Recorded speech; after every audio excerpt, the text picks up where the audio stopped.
So earlier this week, this news story came out about a lawsuit that accuses Jay-Z of sexual assault. That story is still developing, but the reaction to it is really worth paying attention to. So we want to talk about that. Today on the show, the accusation against Jay-Z and all its potential consequences.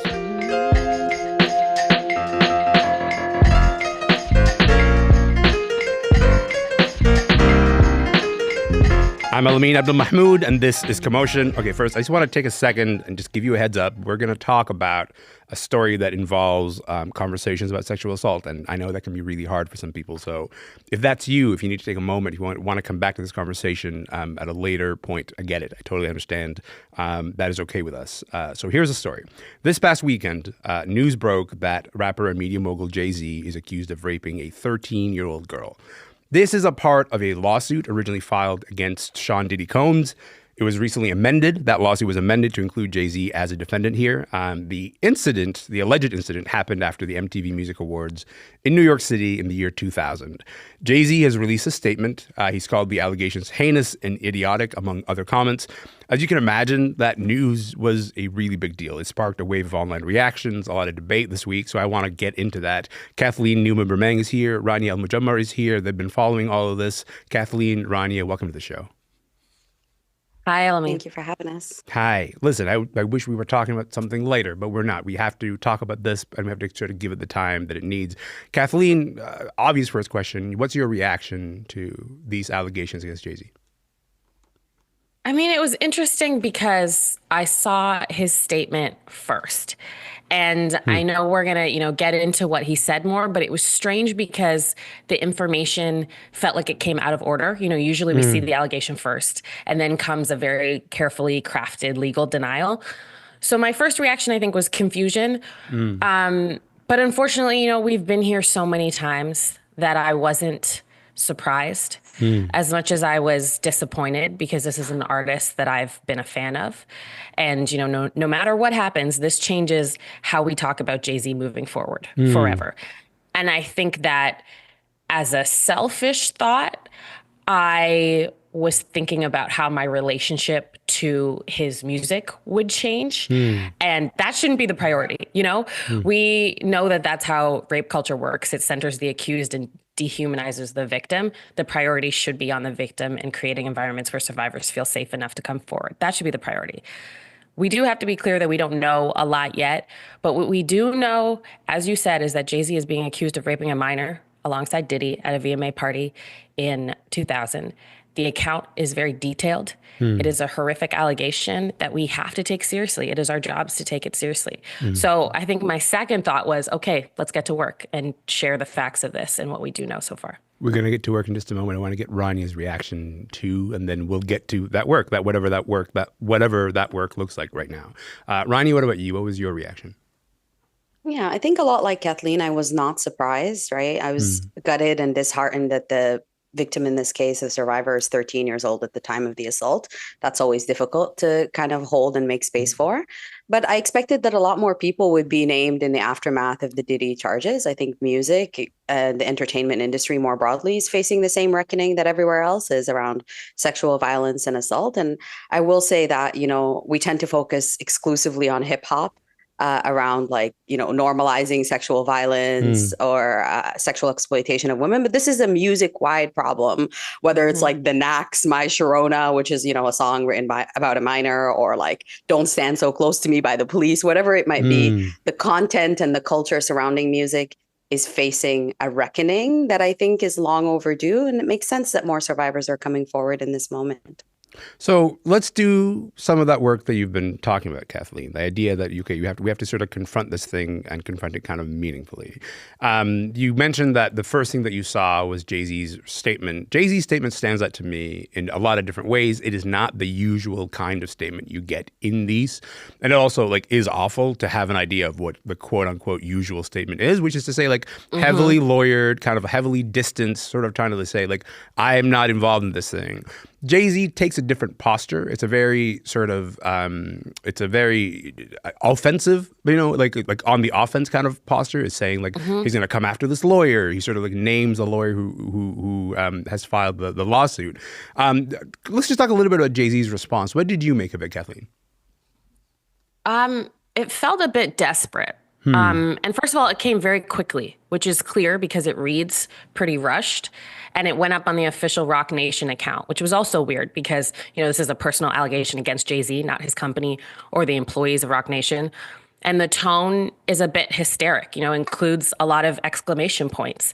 It's very hostile towards the lawyer, as you mentioned, Tony Busby, who's representing the accused. And Jay-Z claims, this is just an uses the word idiotic, blackmail attempt. And I think you could argue, that if he didn't do this, of course, Jay-Z is angry and emotional, and that comes through in this statement.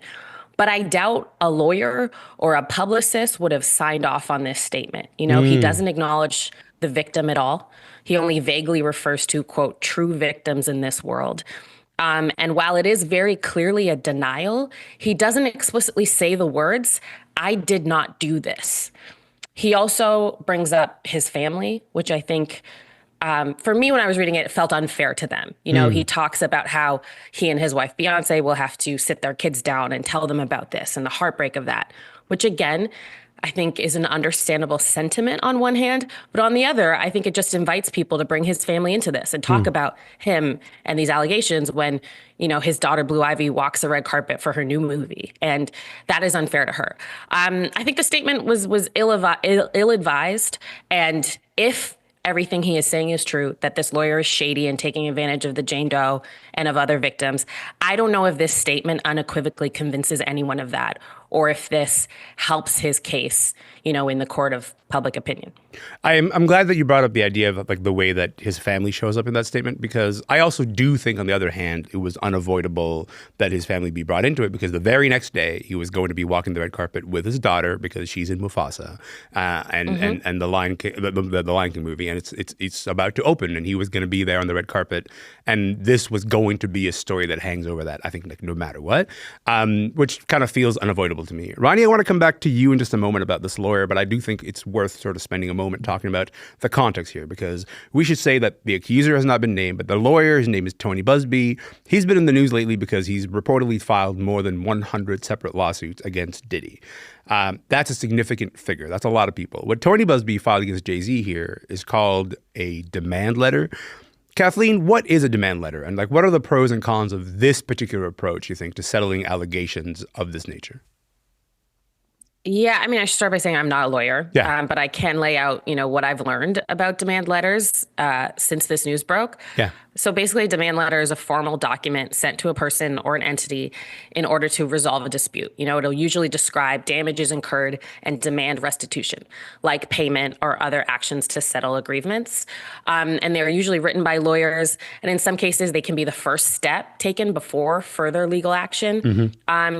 The pros are that sending a demand letter is a way to try to settle the dispute out of court and in a private and faster matter. Yeah. And it's a way to signal the seriousness of the claim. The cons are that, the person receiving the letter could view it as a threat, as, some celebrities do, because there is a precedent and a history of people using demand letters as extortion in Hollywood. And in this case, Jay-Z viewed this demand letter as an effort to blackmail him into settling. But we should note that the lawyer has said that his client had only sought confidential mediation and that they didn't actually demand any money. I should also say that the lawsuit initially filed against Diddy, that was filed in October, and in the initial lawsuit, it named two other celebrities, a woman and a man. Now the amendment to the lawsuit has now named Jay-Z as the man, and then there was also the lawsuit says there was a woman present also in the room. That's kind of what we know so far. TMZ spoke with Tony Busby in October when he started filing all these lawsuits. Rania, I want you to hear just a little bit of that convo. Because it's in the best interest of the victim, we attempt to resolve these matters without the filing of a public lawsuit. That's just the standard process that every lawyer in the United States who handles these types of cases uses, because it's the right way to do it. But there are also people who want to jump on the gravy train and want to make money. It's not just automatically believing somebody because they say it. No, Harvey, I think you're right. I was born at night, but I wasn't born last night. You get 3,200 calls and that turns into 100 some odd clients. I think you see the process that we're involved in. We're doing a lot of vetting, a lot of due diligence. Rania, what are your thoughts when you hear that exchange there? I think I just want to remind us that like when survivors go the sort of traditional route or go the criminal charges route, it's an intensely adversarial process that often traumatizes survivors profoundly, right? We've seen in cases where, survivors' sexual history will come up in court, where survivors like details about their personal lives, things that will, fuel the fire of public opinion to, target that survivor in a myriad of ways. It makes sense that survivors will approach alternative routes to try and get some access to justice, restitution, some accountability, and some uptake and affirmation of their experiences, right? So to me, it makes perfect sense that a survivor might choose this or any other route. There's no right or wrong way to try and tell your story and get access to justice, whatever justice looks like for you. I also think preempting with the Jay-Z statement and saying that this is like an act of extortion, et cetera, is like a pretty, despite like how reckless and I also think hysterical that statement was to a really like large extent, it shapes people's opinion and plants a seed that this is not a valid legal strategy, and that this is a strategy that is only used by people who are trying to like jump on the bandwagon and to get something out of the experiences of quote unquote real survivors or real victims, right? So to me, I think it's really important to remember that like the vast majority of instances of sexual assault and violence never make it through the criminal like court system in that way. And that communities and groups of people have had alternate ways of addressing these issues, of trying to restore safety, of trying to get some kind of reparation or restitution in place to support survivors. So it's not that strange at all. In fact, the vast majority of cases are handled either that way formally via a demand letter or internally in community in ways that bypass the court system entirely. I'm really glad, Rania, that you brought up in that answer the idea that, a response like Jay-Z's, I'm not saying specifically Jay-Z's response, but a response like Jay-Z's, it pings off people's sort of perception of these lawsuits. It pings off like the idea that like someone is trying to like make $1 out of this. And that's the part that I'm so uncomfortable navigating, because I don't think people are familiar with the thing that you just said, the idea like there is like 100 really good reasons why you go, the path of a demand letter over trying to take it to a criminal court. Having said that, let's talk about the response that is pinging, Kathleen. When you look at the social media reaction, what kind of stands out for you as you kind of watch all the reaction to this story? Well, everyone is being really measured and nuanced and waiting for all the facts before they react, clearly. Yeah, I can tell. I'm kidding. I can tell. Absolutely not. That's the way of the internet, right? Yeah. Right? No, the exact opposite is happening. Of course, there's the two sides on unwavering support for Jay-Z from his fans who are taking his statement at face value. If there are people who are saying this is an elaborate conspiracy to bring a black man down. There are people pointing to the fact that an alleged rapist is about to become the president of the United States. And so I don't really know if their point is that Jay-Z should also be given a pass. I don't know if that really makes their point that well. And then on the other side, of course, there are the supporters of the victim who are outlining, the power that Jay-Z wields and has wielded in this industry for so long. They're pointing to his decades-long friendship with Diddy. They bring up past lyrics where Jay-Z talks about liking young girls, or pointing to how young Beyonce was when they got together. She was about 19 and he was 31. So there's just been a lot of speculation, a lot of conspiracy theories. The reactions have really run the gamut, and I think this is just the beginning of the discourse. Got about a minute left. Kathleen, I want to close with you real quick and just ask you about the work, like the thing that you sort of said at the start of this whole conversation, because there is your initial reaction, there is the way you sort of process some of these like larger facts, and then there is the work, which is to say, what is the responsibility of media folks, of influencers, of people who want to have meaningful conversations about this? What is a responsibility to navigate this as the story continues to evolve and we're in this like weird space where we know enough to know we can't say nothing at all, but we don't know enough to, sort of have a specific landing point? What's our responsibility? How do we do this? I think it's really important to keep Rania's sentiments in mind. There is a massive distrust of legacy media, and understandably so, because for so long, journalistic institutions have added to the harm of sexual assault survivors and upheld a system that deters people from coming forward. So I think people need to be responsible with their platforms. I think that means, not automatically condemning someone, but also reading the victim statement in full and centering survivors and looking to history, specifically the history of abuse that the music industry has enabled, and understanding that this is bigger than you and your TikTok views and your Spotify playlist, and being able to, listen to an artist you like without guilt. I think it's important to remember that people who come forward are putting themselves at great risk, and that even if this lawyer character is shady, that doesn't necessarily negate the claims. It could, but it doesn't necessarily by default. And this Diddy case is exposing, as we've talked about, the music industry and the system of abuse. And I think on social media, we know this is not the last conversation we're going to have about this, or the last celebrity who will be implicated. So it's about being responsible and thoughtful and leading with empathy and care, and relying on sources you trust. I think that is a wonderful and really thoughtful place to leave it. I appreciate both of you being here. Rania, Kathleen, thank you so much for being here.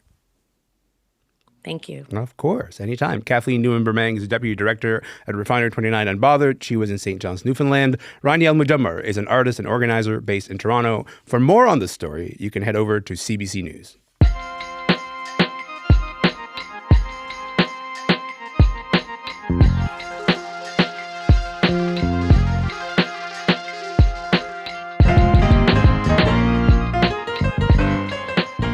I'm Elamin Abdelmahmoud, and this is Commotion. Look, every time that a book that people love gets adapted for TV, I think there's like a big question mark about how that story is going to translate on screen.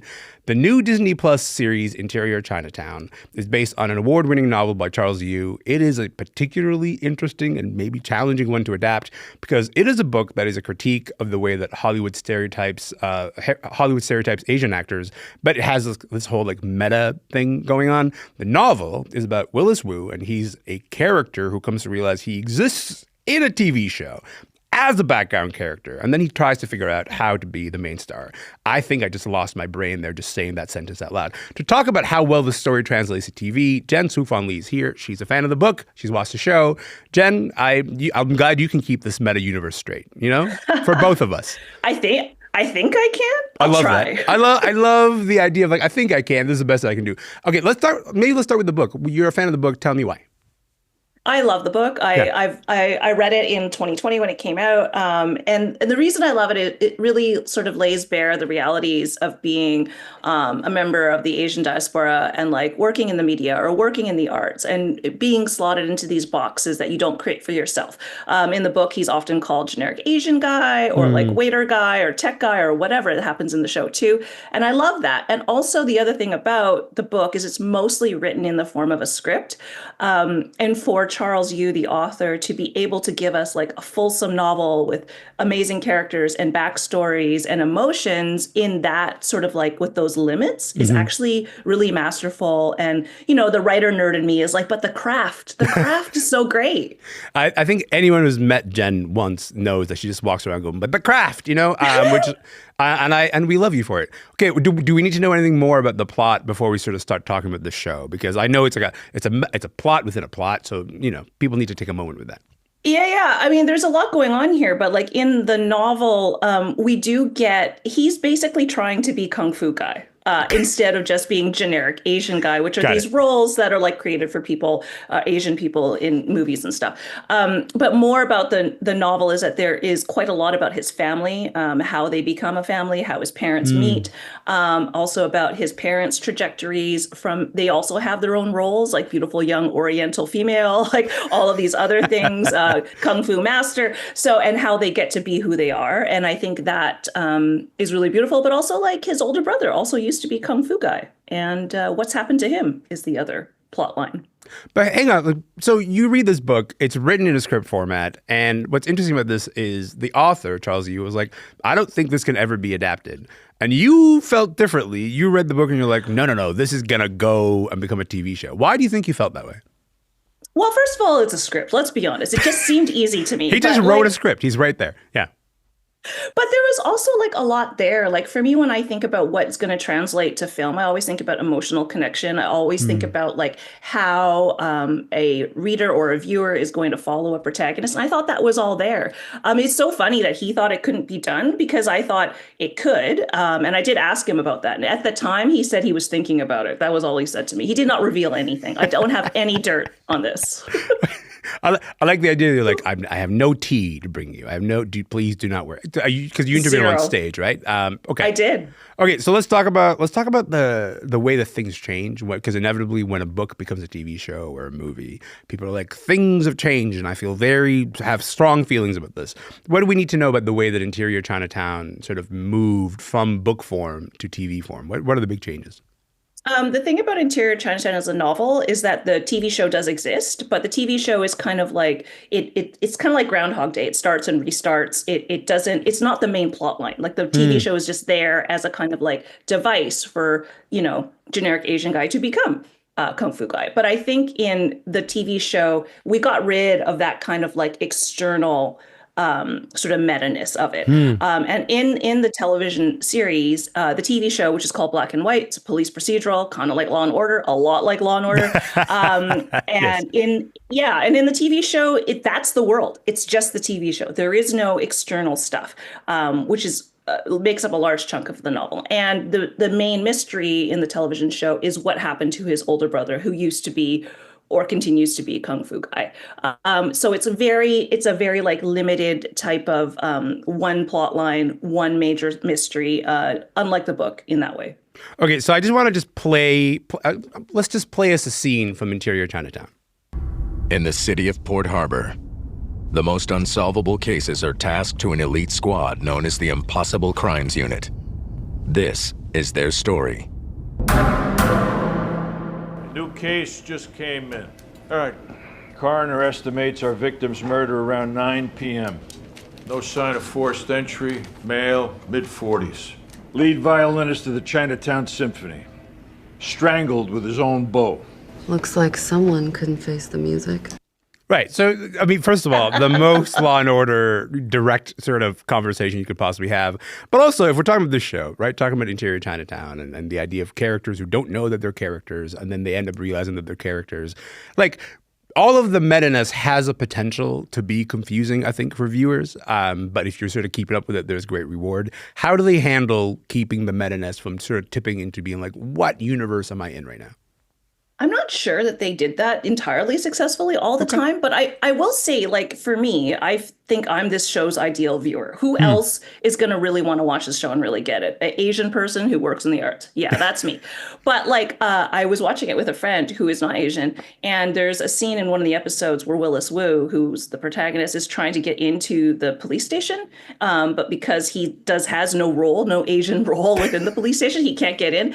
And my friend just kept saying, why can't he get in? Why? I don't understand. I'm like, what do you mean why? Asians are invisible in the arts. I just, so I think that the meta-ness is successful if it's something you're very familiar with. Yeah. If that particular feeling of being invisible you're familiar with. But I think that if you're not, that's like a really difficult thing to kind of understand. And then like there's also like other characters in Interior Chinatown who are also similarly marginalized or sidelined. There's the desk sergeant, there's the janitor, there's the... I love those characters. They're so good. Randall is so good. And then there's the woman who does the admin stuff. And like they're similarly sidelined. And Willis actually makes friends with them and they form a little club. They like eat lunch together. And I'm like, that's cute. That's cute. But also, I think if you're not dialed into sort of like how television shows work, how media works, how types of people are given certain roles, that doesn't make a whole lot of sense. To me, like that's the difference between like really smart sort of satire and satire that is like, you know what? I know who I'm speaking to. I don't necessarily need to speak to an audience that is like kind of outside of that. That makes me intrigued. I'm going to watch the show. I appreciate you. I appreciate this show. Thanks for being here, friend. Good to see you.